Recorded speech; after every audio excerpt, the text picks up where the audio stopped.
За сайн байцгаана уу? За өнөө жил өвлийн уртад зодонд байхдаа энэ өрөөнөөсөө их олон удаа нэвтрүүлэг хийж бичлэг хийж явсан. Тухайн үедээ YouTube маань 9 хүнтэй эхэлж исэн бол одоо өнөөдөр манай энэ YouTube сувгийг 1400 хүн subscribe болсон байна. Тэр 1400 хүндээ их баярлалаа. За тэгээд миний хувьд болохоор өнөө жил улс төрийн хувьд бол маш их идэвхтэй явсан. Зодонд 3 сар хашигдж байгаад 3 сар гээд гарсан. За тэгээд зуднаас өнгөрсөн 2 жилийн зуднаас маш их юм сурлаа. За тэгээд өнгөрсөн 12 жилийн хөдөө ингээд эцгүүгээр амьдэрсний их малчтайхаа дунд амьдэрсний хувьд бол нэлээ их юм ойлголоо. За тэгээд мэдээж хэрэг улс төр гэдэг чинь хүн болгон тийм муухай сайхан гэдгээр нь бүү ойлгоосай. Улс төр гэдэг маань та үзэл баримтлал олон хүн нийлж нэг үзэл баримталтаа буюу ямарваа нэгэн үзэл бодол таны уралдуулсан оюун ухааны эрдэм мэдлэгийн тэр чадварыг тодорхой хэмжээнд олон хүн нэгдэж тэр үзэл баримтлаараа явсан тохиолдолд бол улс төрд ордог. Тэр журмаараа би яваад хүн намд илсэн байна. Хүн намд илсээд энэ жилийн сонгуулийн жил томсгосон тойргоор 103 аймагтай Хэнтэд орон зөх Баатарт хүн намаас нэр дэвшсэн.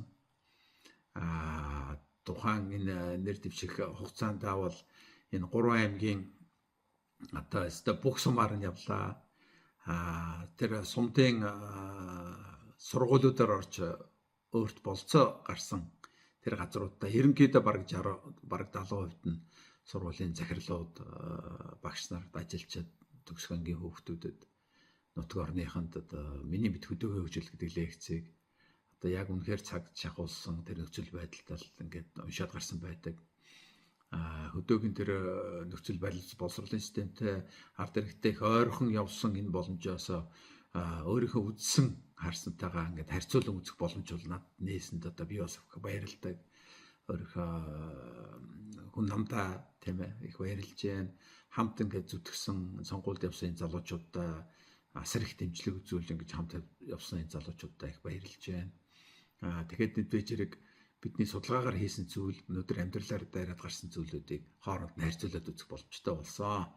За тэгээд улсын хуралд оролцоод явхад одоо надад санал өгсөн энэ 103 аймгийнхаа ард иргэдтэй их баярлалаа. Маш их дэмжсэн байсан. Мэдээж хэрэг энийг нэгэнд сонгуул болоод өнгөрсөн бичээнийг ингээд орхий. Одоо бол бид нар цаашаага өргөжлүүлээд мэдээж хэрэг амьдран зүтгэн бүтээн тийм ээ. Энэ дотроо юунд байх юм гэхээр одоо миний бие болохоор боловсролын сайд Наранбаяр гишүүний орон тооны бус зөвлөх зүүн бүсээ хариуцсан зөвлөх болсон. За энэ дээр бол гол анхаарах зүйл нь юу гэхээр за та энэ олон жил хөдөө амьдарч малчтай дунд байсан таны хийсэн тодорхой судалгаанууд байгаа. Өөрөө хамгийн гол нь дотор нь байгаад одоо тэгээ гадаад дэлхий тийм ээ. Одоо Европ, Аз одоо 5 твийн энэ бүх болцоотой одоо түүхийн үзлээ, боловсролын системүүдтэй танилцлаа. Одоо Монгол улсынхаа хамаг сайн гэсэн эрдэмтдтэй нуулзж үзлээ. Одоо гадаа байгаа малчтайгаа хамт амьдраад явлаа. Малх хөө гэж юу гэдгийг үзлээ. Үр хүүхдүүд нь тийм ээ 12 жилийн дотор сургууль төгсөөд 12 жилийн дараа юу болсныг харж байна. Дөнгөж төрж байгаа хүүхэд нь 12 хүрч байгааг үзэж байна. Огт төрөөгөө байгаа нь одоо 6 хүрхийг харж байна. Тэгээ одоо энэ бүх юмдээ харьцуулаад үзсэн саяын энэ сонгуулиар ойлгосон зүйлүүдтэйгээ нэгтгэхэд бид нар бол одоо Монгол өр хүнсний хөгжлийн загвар аж ахуй гэж малчтын хүүхдийн боловсролын гол зүйл өрх Монгол өрхийн бүрэн бүтэн байдал эхнэр нөхөрөө хамт байх, өр хүүхдүүдтэйгээ хамт өсөх, хин нэгнийг хайрлах, хин нэгэнд хайрлагдах энэ тэг ширхгийг бид нар орхигдуулсан. Хөдөөгийн хүүхдийн малчтын хүүхдийн боловсрол бол тэгш байх ёстой. Бид тэг ширхгийг харах ёстой. Буцаад ярих одоо ёстой.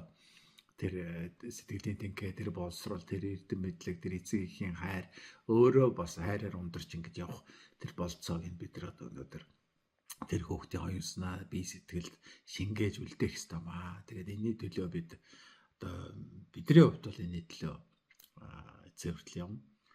Энийг дэмжиж явах усуд байвал ингээ нэг дээрээ тэгээд энэ Монгол өр хүнсний хөгжлийн загвар аж ахуй энэ хөтөлбөрийг бид нар одоо ингээд танилцуулаад албаас ирвэнаа. Тэгээ та бүгд маань санал нэгдээд байх юм бол бид нэр удахгүй нэг пэйж байгуулна. Тэгээ тэр пэйж дээр орж ирээд Монгол улсын альч аймаг сум баг хувь хүн байсан ч хамаахгүй дэлхийд тойрон суугаа монголчууд энэ дээр оролцороо. Тэгээ бид нэг юм загвар аж ахуйдуудыг байгуулж өгье. Тэгээ тэн дээрээсээ бүгдээ ирж сурцгаа, жилийн 4 үйлрэлээр сурцгаа. Энд чи техникум темс сурснаас ийм юм дээр ирээд ажиллаад хөдөлмөрлөд явчихна. Европын холбоог тэгж босгосон байдэн шүү дээ. Европын холбооны 60 гэдэн онд байнуудаа Бельгийн хүн байлоо, Голланд хүн байлоо.